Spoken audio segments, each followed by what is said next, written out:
താംബൂലം subscribe ചെയ്യൂ. അനുഗ്രഹീതമായ ദൈവികമായ അറിവുകൾ ഉടൻ നിങ്ങളിലെത്തും.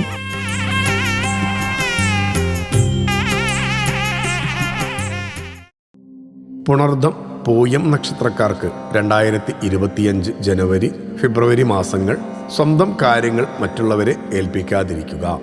പുണർദം പൂയം നക്ഷത്രക്കാർക്ക് കൊല്ലവർഷം 1200 മലയാള മാസങ്ങളായ ധനു അവസാന പകുതി, മകരം പൂർണ്ണം, കുംഭം ആദ്യ പകുതി ചേർന്ന് വരുന്ന 2025 ജനുവരി ഫെബ്രുവരി മാസങ്ങളിലെ ഫലങ്ങൾ. ധനുവിൽ അന്യരുടെ കാര്യങ്ങളിൽ ഇടപെടാതിരിക്കുക. സ്വന്തം കാര്യം അന്യരെ ഏൽപ്പിക്കുന്നതും ദോഷമാകും. ചെയ്യുന്ന പ്രവൃത്തികൾ, പറയുന്ന വാക്കുകൾ മറ്റുള്ളവർക്ക് ഉപകാരപ്പെടുന്നതിൽ ആശ്ചര്യമുണ്ടാകും. അറിവുള്ള വിഷയങ്ങൾ തനിക്കാവശ്യമുള്ളപ്പോൾ ഉപകാരപ്പെട്ടെന്ന് വരില്ല.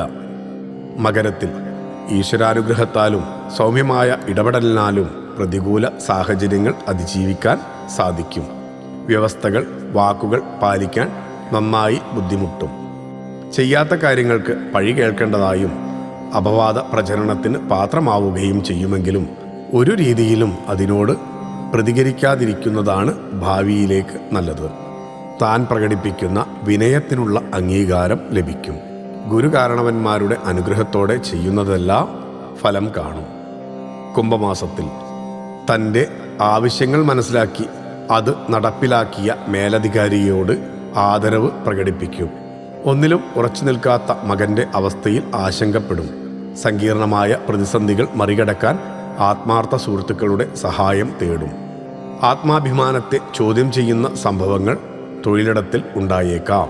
അത് തൊഴിലുപേക്ഷിക്കാനുള്ള കാരണമാകരുത്. ഉത്സവങ്ങളിൽ പങ്കുചേരും.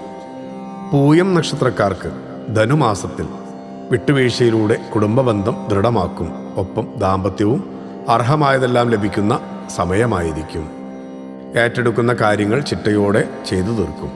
കാനന ക്ഷേത്രയാത്രകൾ നടത്തും. അധികാരം പൂർണ്ണമായി ലഭിക്കുന്നതിനാൽ ആത്മാർത്ഥമായ പ്രവർത്തനം കാഴ്ചവെക്കും. സഹപ്രവർത്തകരെ ഒപ്പം നിർത്തി മേലധികാരികൾ ഏൽപ്പിക്കുന്നത് വിജയിപ്പിക്കും. മകരത്തിൽ അനാവശ്യ ആദികൾ ഒഴിവാക്കുക. തനിക്കു ചേർന്നവരുമായി ബന്ധത്തിലേർപ്പെടും. പുതിയ ആശയങ്ങൾ അവരിൽ നിന്ന് സ്വീകരിക്കും. കാനന ക്ഷേത്രയാത്രകൾ നടത്തും. ശ്രമകരമായ പദ്ധതികൾ യാഥാർത്ഥ്യമാക്കാൻ കാത്തിരിക്കേണ്ടതായി വരാം. വിവര സാങ്കേതിക വിദ്യയിൽ പുതിയ കണ്ടെത്തലുകൾ നടത്തും. ആത്മീയ ചിന്തകൾ മനസ്സുഖം നൽകും. ആരാധനാലയങ്ങളിലെ ഉത്സവങ്ങളിൽ സർവാത്മന സഹകരിക്കും. കുംഭത്തിൽ ആർഭാടങ്ങളിൽ നിന്ന് വിട്ടുനിൽക്കുക വഴി സമ്പാദ്യത്തിൽ വർധനവുണ്ടാവും. കീഴ്ജീവനക്കാരെ നിയന്ത്രിക്കുന്നതിനായി പ്രാപ്തിയുള്ളവരെ നിയമിക്കും. വ്യക്തമായ തെളിവുകൾ ലഭിക്കുന്നതിലൂടെ അന്യരെപ്പറ്റി മനസ്സിൽ കരുതിയ തെറ്റിദ്ധാരണകൾ മാറും. വിദേശത്തു താമസിക്കാനുള്ള അനുമതി ലഭിക്കും. വർഷങ്ങളായുള്ള ശ്രമം വിജയിക്കും. അസാധ്യമായതെല്ലാം വളരെ ലളിതമായി ചെയ്തു തീർക്കും. ഭക്തിയാണ് ശക്തി. താംബൂലം സബ്സ്ക്രൈബ് ചെയ്തില്ലേ? അറിവുകളാണ് മുന്നോട്ട് നയിക്കുന്നത്. ബെൽ ബട്ടൺ അമർത്തു. എല്ലാം ആദ്യം അറിയാം. ഭക്തി നിറഞ്ഞ മനസ്സിന് ശക്തി കൂട്ടാൻ താംബൂലം സബ്സ്ക്രൈബ് ചെയ്യൂ.